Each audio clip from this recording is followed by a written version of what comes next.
Naturaleza sabemos, mis hermanos, que cada hombre, incluyéndome a mí sobre todo, nacemos en pecado.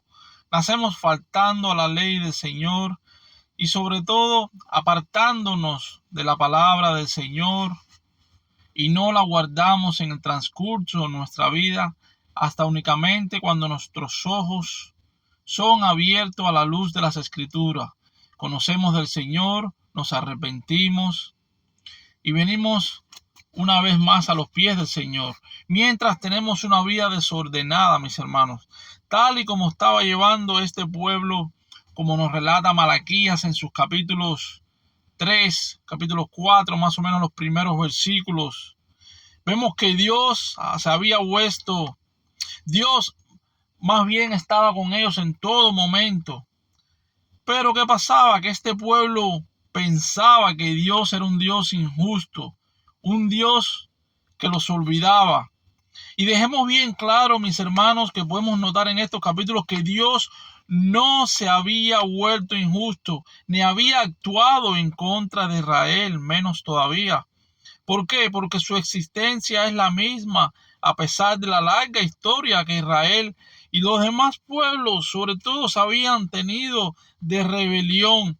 Todo esto se debía de forma exclusiva, mis hermanos, pero es un carácter que el Señor tiene, un carácter inmutable del Señor y sobre todo su compromiso, pudiéramos llamarle indefectible, para cumplir la promesa de su pacto, sobre todo con los patriarcas. Recordemos el libro de Números, que nos habla algo de esto en su capítulo 23, Primera de Samuel, también en Santiago, capítulo 1, hay varios, en Jeremías también. Recordemos que ellos podían experimentar de nuevo la bondad de Dios como cada uno de nosotros cuando venimos arrepentidos, mis hermanos. Dios es bondadoso y misericordioso, nos llena de bendiciones. Claro que si la persona se arrepiente en vista de la venida del Señor, ¿para qué? Para refinar y purificar. Vemos en este libro sobre todo que Malaquías presenta un reto formidable y es un reto que hoy cada persona tiene, mis hermanos, por lo cual predicamos y evangelizamos la palabra. Es el reto formidable al arrepentimiento. Recordemos lo que dice el libro Zacarías en su capítulo 1, versículo 3, cuando el mismo Señor dice: diles que así ha dicho Jehová de los ejércitos, que se vuelvan a Él, mis hermanos. Cada un ser humano debe volverse al Señor. Ya hemos vivido diferentes años, etapas de nuestras vidas alejados del Señor. Y así decía el Señor, que se volvieran a Él. Y así lo dice cada día el Señor, que el ser humano debe volverse a Él. Pero vemos que no obstante, parece que este pueblo no estuvieron dispuestos a admitir sus pecados, de los que necesitaban arrepentirse. Y esto sucede cada día más con el ser humano. ¿Por qué? Porque el ego, el yo, no quiere someterse a la palabra del Señor. No quiere que seamos guiados por otra persona. No queremos a que otra persona nos diga lo que debemos hacer y no debemos hacer. Y mucho menos que nos rectifique en nuestra vida qué es lo que está bien, qué es lo que está mal.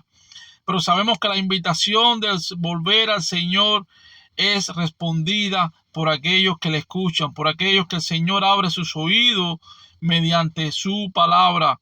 Recordemos que Dios es quien está presente constantemente en la vida del creyente. Aunque el creyente se aleje del Señor, el Señor continúa firmemente. Recordemos que la verdad es que Dios nunca ha cambiado, como el ser humano muchas veces en su vida no cambia.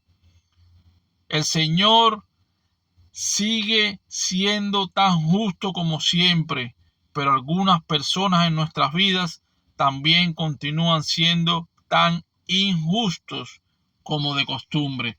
Solamente por la misericordia del Señor esos corazones pueden ser quebrantados.